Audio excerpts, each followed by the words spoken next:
हम मैथिली भक्ति सब गोटे के प्रणाम करै छी। आई हम एकटा बहुत सुंदर बेटी विवाह के गीत सुनाबि रहल छी। आशा अछि गीत अहाँ सब आदमी के नीक लागत। सुनू ई विवाह के गीत। हमार वीडियो के लाइक, चैनल के सब्सक्राइब सब आदमी कर देबै। जय मैथिली, जय भक्ति। जंघिया खसाए बाबा बैसला मारब चढ़ी बाबा करुणे धिया दानयो। जंघिया खसाए बाबा बैसला मारब चढ़ी बाबा करुणे धिया दानयो। सिसकी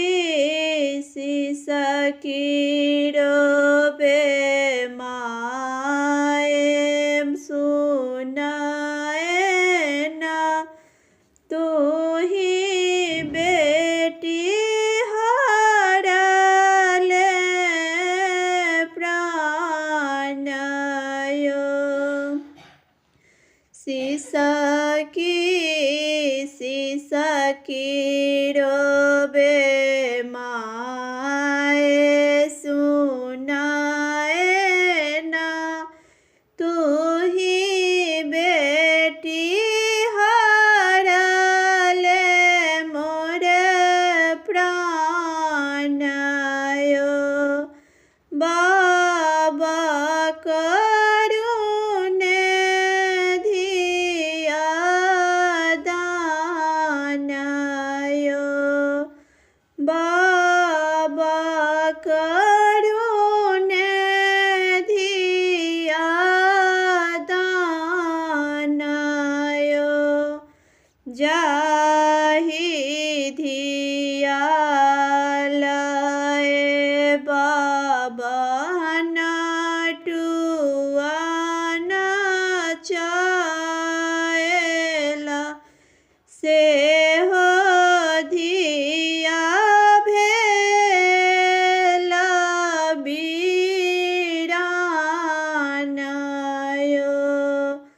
जाहि धिया लए बाबा नटुआ नचाएला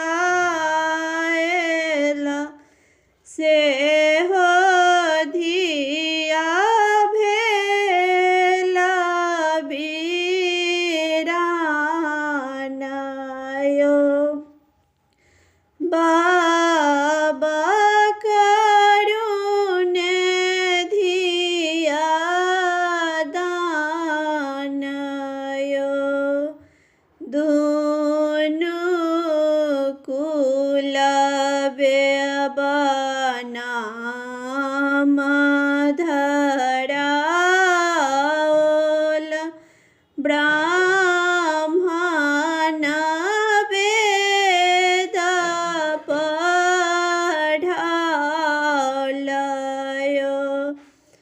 दुनु कुलब बनाम धराओल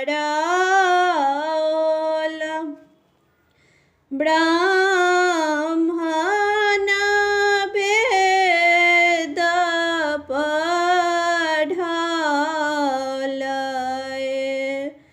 कानते कानैते बाबा के निदान सखी सब मंगल गाऊ हे। कानते कानैते बाबा के लनिका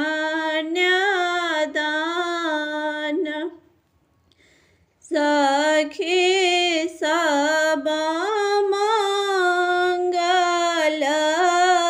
गाऊ है, जंघिया चढ़ाए बाबा बैसला मारब चढ़ी बा